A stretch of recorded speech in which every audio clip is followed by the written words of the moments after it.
going on, everyone? Welcome back to the spot where we kick back and react to all kind of different things. Alright, so what we got going on today? Well, we're over here at Game Theory. This one, they're talking about GTA6. The title is GTA6 spoiled the entire story in the trailer. Did they though? Like, all we saw was that we're going to get a female protagonist, which I'm all for. We haven't had one yet. And it's going to be like a story with her and her boyfriend, I'm assuming, you know. Her man, you know. I don't know if they're married or something, or they're just, you know, just together. We'll see in the story and everything. And so it's going to be about them and their crime adventures. I don't think that spoils the whole thing. Just because we see him there doesn't mean he ain't going to get murked halfway through. Sometimes they do that. Okay? So we'll see what Game Theory has to say about this and see what clues they've derived to try and piece together the story before the game even happens. Let's go. Grand Theft Auto 6 is finally here, or at least the first trailer is, and man does this game look incredible. But let me tell you, in just these 90 seconds, I believe that Rockstar has given us enough information to predict the entire 30+ hour plot of this game. Don't believe me? Just give me the next couple of minutes. I'm gonna prove to you that I know the plot a full 2 years before this game actually releases. We'll see, let's see. Hello, Internet! Welcome to Game Theory, where if this is our standard for goodness, then no wonder this country's screwed. And who would have thought that after this insane year of gaming, we'd go out on such a huge bang? It's like Rockstar saw the successes of Tears of the Kingdom, Baldur's Gate 3, Spider-Man 2, and just said, hold my Mountain Dew. It's not even a game release. This thing's a trailer, and the internet just up and forgot about all those actual games and is now obsessed with analyzing this Rockstar That's because this is Grand Theft Auto, man. I'm like, I don't know how many of y'all watching this is like old enough to remember back when it first kicked off and everything. Man, I've been on Grand Theft Auto since, it started and everything. So I know the hype has always been strong for this game. And the biggest thing is because it's a no-holds-barred game. And it's the original no-holds-barred game where they're just like anything goes. You just can get out there in the streets and just wreak havoc and just getting gritty with it and everything, you know? And of course, Rockstar has always kept up with the quality. So yeah, the hype will always, all you gotta do is mention new Grand Theft Auto and people get hyped. Not to mention, it's been so long since the last one, Grand Theft Auto 5, dropped. We're kind of starved at this point. We've been waiting for this. Even with it just being a trailer, we've been waiting for this. Trailer frame by frame to learn everything they can about GTA 6. And so when people start analyzing things frame by frame, we had to get in on that action. I mean, it is kind of what we're known for over here. No, hello neighbor. No, down, bad boy. No, not your turn. So I sat down and looked at every picture, every line of dialogue, every possible detail to see what I could learn about this newly anticipated game, and I was shocked that despite only having 33 words spoken in the entire trailer, the game's whole plot was laid out bare in front of us. Our lead character's story has already been foretold, a story of drama, passion, and ultimately betrayal. Spoiler alert, friends, there are no happy endings in this one. So have your getaway cars ready, theorists. I've got a feeling we're gonna have ourselves a 5-star wanted level after I give away the secrets of GTA 6. The first and most obvious— I'm betting there'll be a happy ending after something really tragic happens. Like I said, I'm already thinking that the boyfriend's gonna get it somewhere. He's not gonna survive. We're not gonna see him at the end. That's my big prediction right there.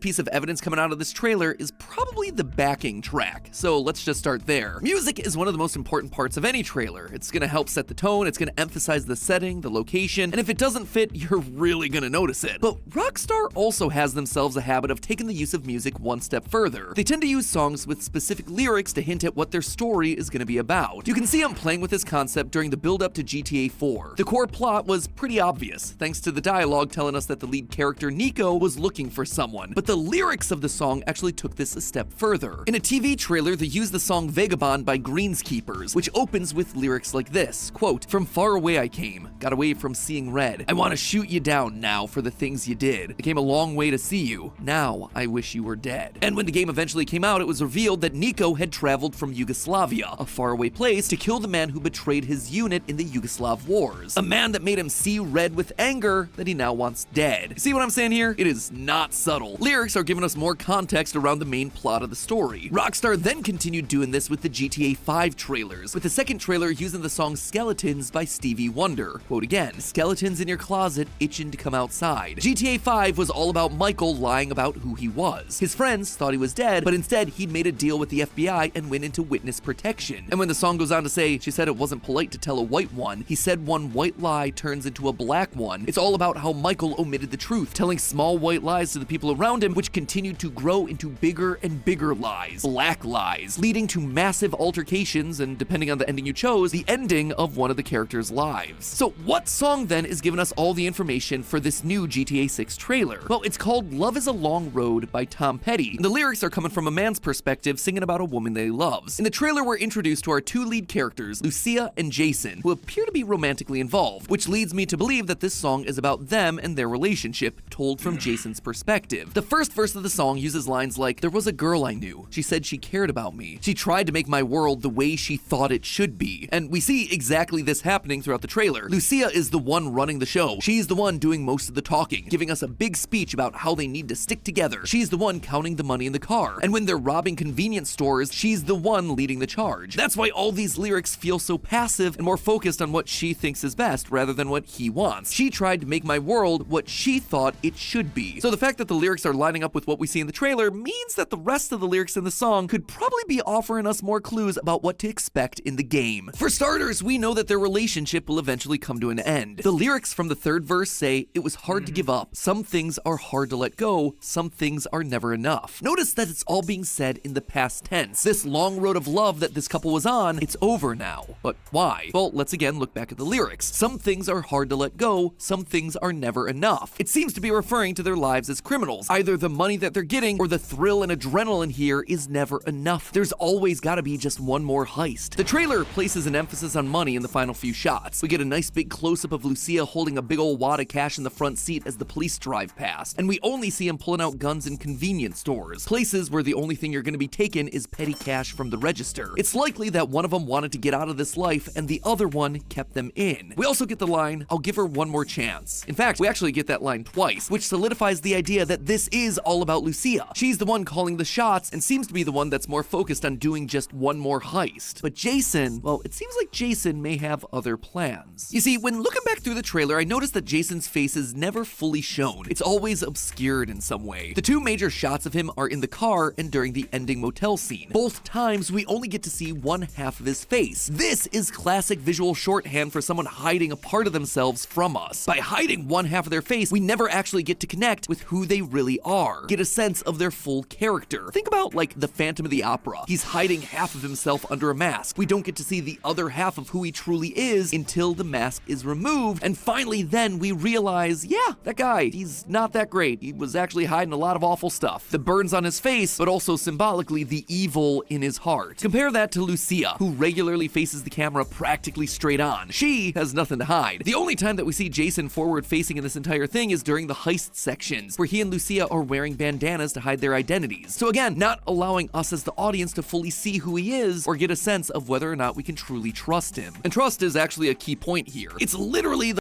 Okay, so by that, okay, I get that. That could be definitely part of it. So now I'm thinking, because he doesn't seem like the character to me in like the framework of how GTA normally works. He doesn't seem like somebody who's going to live through the entire game. So now the question is it going to be somebody that's going to kill him and she's going to want to get back at that person, or is she going to have to kill him when he tries to betray her in his attempt to maybe go straight or getting out through the FBI or something? Let's see. The final word from each character in the trailer. And when Lucia poses it as a question to Jason, look at how he responds. Trust? Trust. He's nervous throughout the trailer. In the car scene, when the police drive by, he looks panicked. But Lucia, she doesn't react that way. She's got a more neutral expression. She's enjoying this. This isn't... Yeah, so getting that information, I'm still leaning to he's gonna die in this game. I am on that because I'm like, it just feels like it.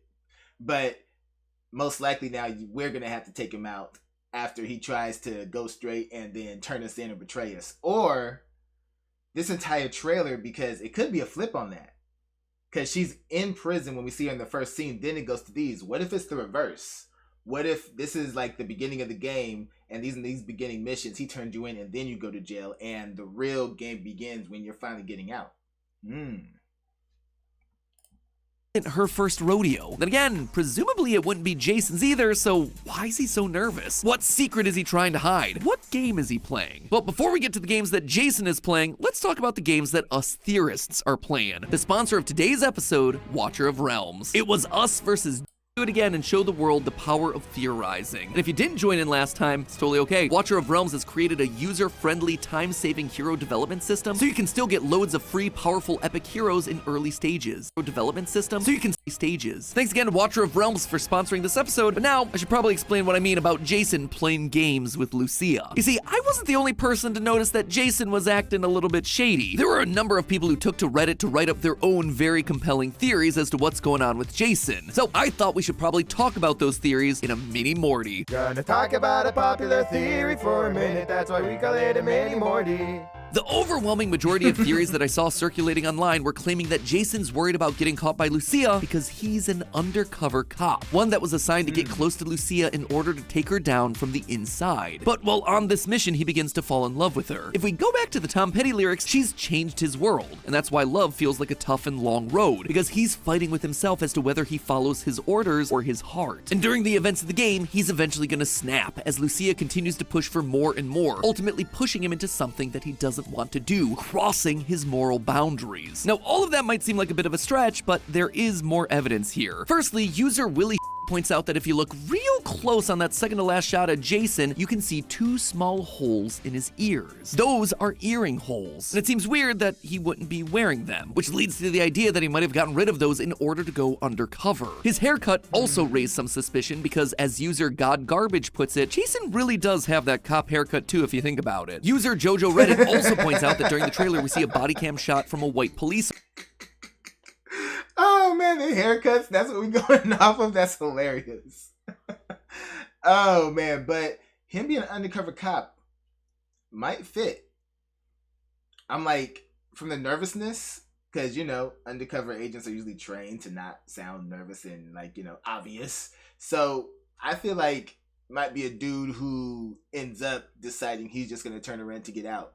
But if it also turns out that he is a cop looking to set her up in the end and take her down, even though he has feelings for her, that could be what it is too. You never know. Let's continue. Officer, presumably Jason's body cam footage. And this is just my observations, but it's also worth pointing out that GTA 6 began development all the way back in 2014, a year where the media landscape was shaken by the passing of Paul Walker, the co-star of the Fast and Furious franchise. Now, Paul Walker's character Brian was an undercover cop that got romantically involved with a member of the gang that he was investigating. Seems like Rockstar might have taken some inspiration for Jason there. But for as compelling as that argument might seem, there are plenty of holes here that I should probably point out. First of all, the body cam footage from the white police officer, well, I definitely like that as evidence. The idea that doesn't serve as evidence for me. That's like reaching, because unless there was like a tattoo or a marking or a scar that you give one to one, it's like, skin tones. No, you can't go off of that that's like reaching way too hard. So this is actually POV footage from Jason, yeah, it's a little bit shaky. If you look closely, you can actually see the officer's forearms are incredibly smooth. But when you take a look at Jason, he is not incredibly smooth. In fact, quite the opposite. He is a hairy boy. In the motel scene, we actually see him with his shirt off and his chest is covered in hair. And sure enough, in the next shot, we see Jason's arms in full view, and they are indeed incredibly hairy. Something about Jason doesn't exactly scream manscaping to me, so those arms in the body cam footage, probably not his. As for Jason's chosen haircut, the game takes place in the state of Leonida, the game's version of Florida, specifically in the city of Vice, which is meant to be a parallel of Miami. Looking at the Miami Police Department's guidelines around appropriate haircuts, the code states that, quote, the maximum extension of hair that's combed outward shall be no more than 2 inches. In addition, the hair on the side of the head shall be gradually tapered. Sounds pretty one-to-one with what our man Jason is rocking, except here again, there's a catch. If he's supposed to be undercover, then police are actually encouraged to break their own rules. The guidance is very clear that undercover cops are exempt from all these rules, because guess what? They don't want them to look like a cop. Makes sense. The guidelines also have something to say about piercing. That's exactly what I was saying. I'm like, the nervousness sounds more like somebody who's just in over their head when he's talking to her and everything. Undercover cop is trained to act as much like a criminal as possible and everything. Like, even in past GTA games, they had to deal with somebody who was secretly undercover. There were hints that they were setting them up, but they weren't like these kind of hints. It was like you really had to look to see and everything.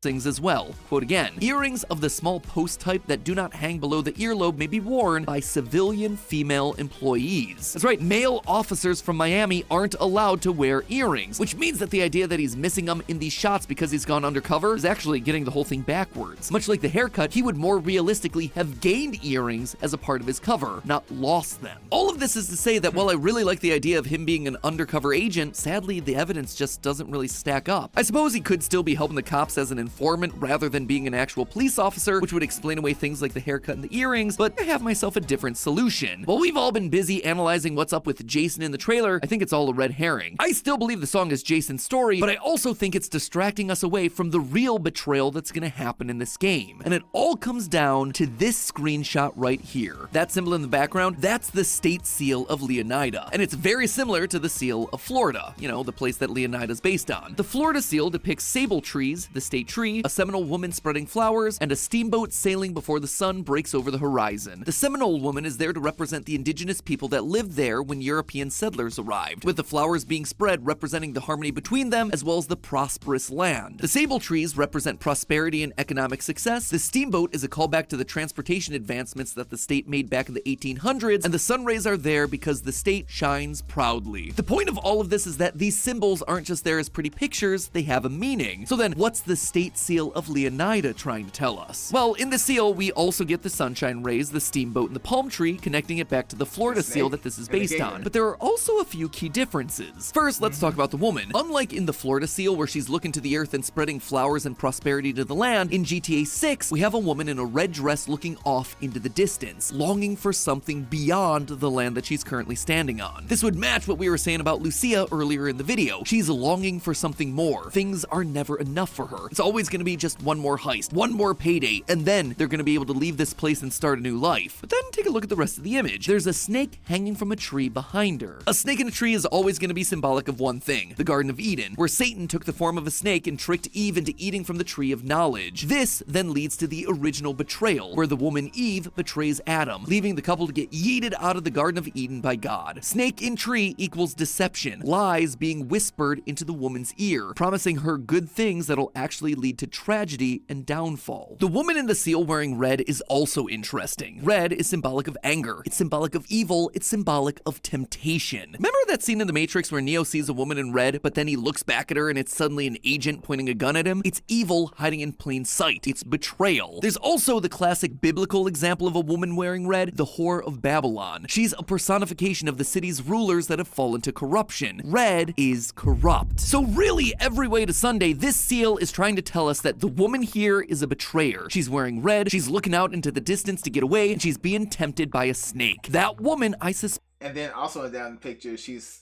holding the hand of the kid who's being eaten by the crocodile. That could also represent her, you know, the fact that she doesn't really take care of others like she says. It's like false promises, you know?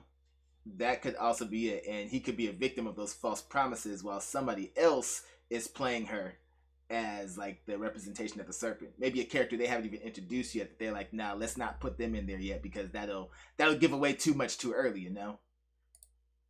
Is Lucia. Think about what we see of her throughout the trailer. She starts off in a prison meeting with a counselor, but the next thing we know, she's out on parole with an ankle bracelet. I would bet that they offered her a chance to get out, maybe to even have a chance at a clean record and to start a new life, so long as she helps take down the gang that she works with. Lucia took a plea deal from the police. She made a deal with the devil, so to speak, and so she'll be the one to ultimately betray Jason, just like Eve did in Eden. Take one last look at that seal though. Notice anything else that's different from Florida's? Right there. That right there is an alligator alligator attacking someone, which at first might just seem like, yeah, obviously there's an alligator, we're talking about Florida. But I wouldn't be so quick to jump to that conclusion. If the woman in red is meant to represent Lucia, then the person in white standing next to her must represent the person that's closest to her, Jason. Him wearing white is a symbol of his innocence in this whole thing. And the fact that he's being attacked by an alligator in the seal is symbolic of him being sacrificed. He is literally being fed to the wolves, or I suppose the alligators. It's her turning in a loved one to the police, a betrayal for her own self-preservation. She's the one left standing while he's literally getting eaten alive. A man who, remember, based on how he looks throughout the trailer, doesn't want to be there. He's the innocent in this. He's just following her lead. Again, think about the lyrics to the Tom Petty song. She said she cared about me. She said she cared, but did she really? No, it was all an act. So then, does Lucia get off scot-free? Nope. Remember, again, the symbolism that we're talking about here. Eve listens to the devil, Satan, the snake in the tree that's feeding her lies. The snake gets her to betray Adam, sure, but they both wind up suffering the consequences. They both lose. And I suspect that that's gonna apply to Lucia here. She listens to the cops. She betrays Jason thinking that it's gonna be the thing that gets her off, gets her to escape to a better life, but it's gonna backfire. She's gonna be taken down too. That's why she's left on the shore longing for a new life, but never actually getting one. She's stranded. In the end, she chooses to work with a snake, but just like we see on the seal, that snake is ready to bite. Am I right? Am I wrong? I guess we'll see in 2 years. But hey, that's just a theory. A game theory. Thanks for watching.